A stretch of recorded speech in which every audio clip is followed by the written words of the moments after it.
Dies freilich mit Bruno Gröning war etwas Besonderes. Unbezweifelbar war für mich, dass von ihm Kräfte ausgingen, die die Heilung beim Menschen bewirkte.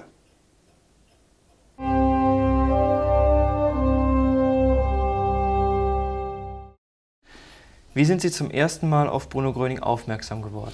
Er war im Stadtgespräch. Er wohnte etwa 200 Meter von meinem Hause entfernt.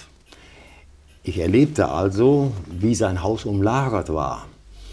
Dann hat Herr Hülsmann, bei dem er wohnte, veranlasst, dass Bruno Gröning mir einen Besuch gemacht hat. Dann habe ich ihn etwas näher noch kennengelernt. Das war in Herford? In Herford. Ja. Und wie haben Sie die Geschehnisse damals um das Haus Hülsmann erlebt?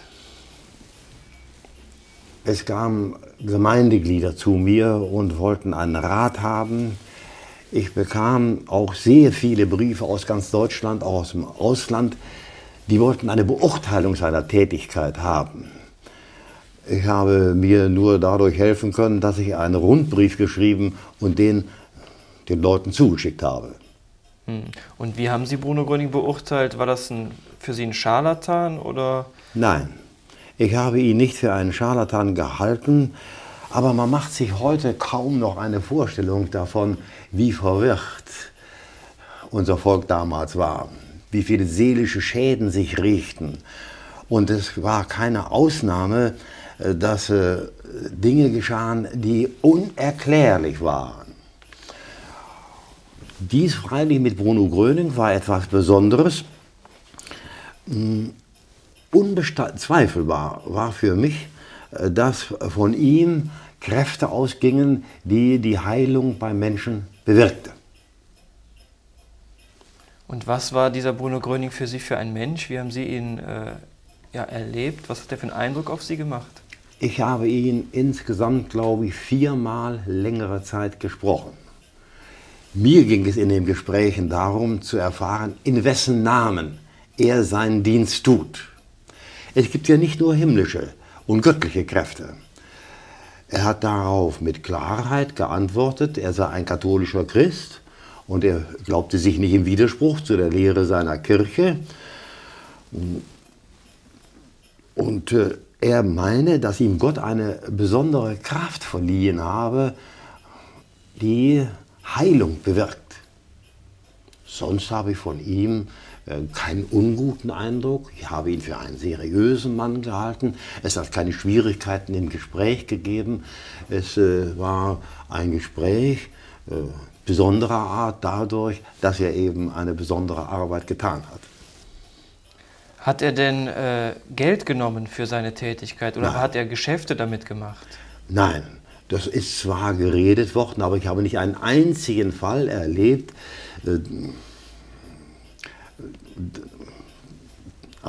bei dem mir glaubwürdig gesagt worden wäre, er hätte Geld genommen oder gar verlangt. Das hätte mich natürlich hellwach gemacht.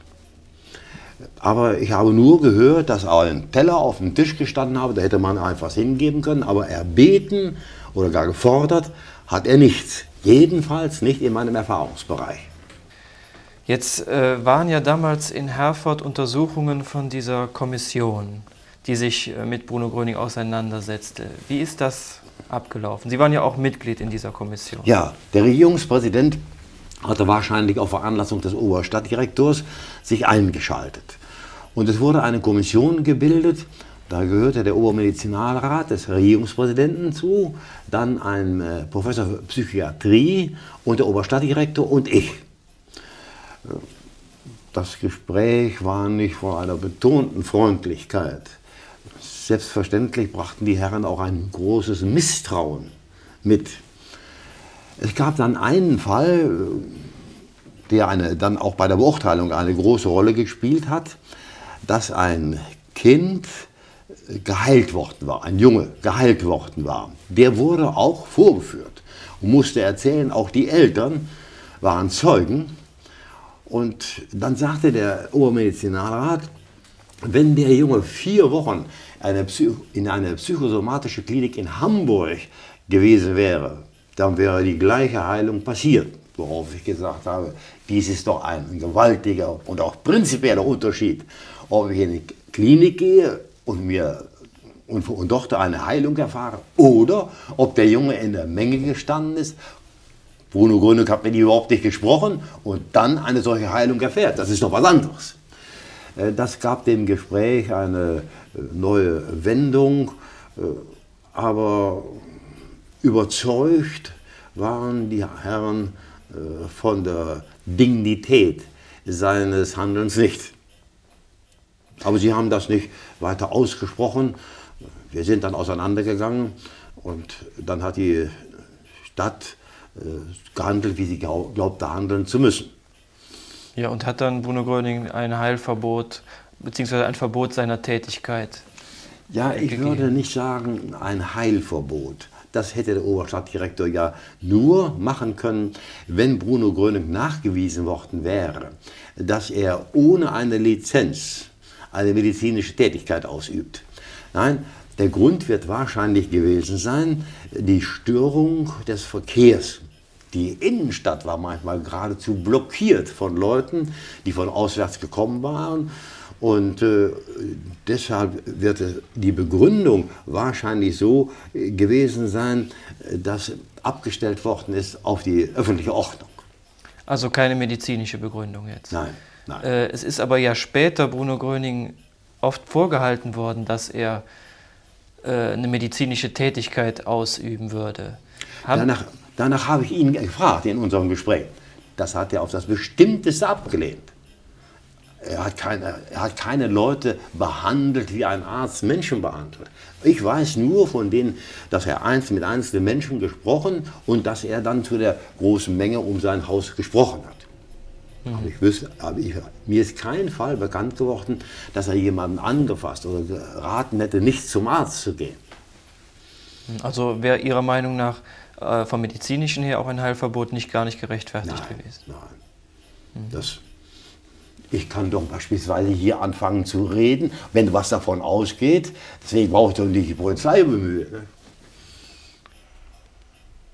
Für mich war immer bestimmend bei solchen Dingen, dass Gott viele Weisen hat, dem Menschen nahe zu sein, auch in seinen Verlegenheiten, in seinen Nöten. Das können Sie nicht alles dogmatisch oder ethisch festschreiben wollen. Gott hat viele Weisen, den Menschen zu helfen. Also auch durch den Bruno Gröning wäre Ihrer Ansicht nach möglich? Ich kann es jedenfalls nicht bestreiten. Ich habe nicht gesagt, geh zu ihm hin. Aber wie komme ich dazu, Fakten zu bestreiten?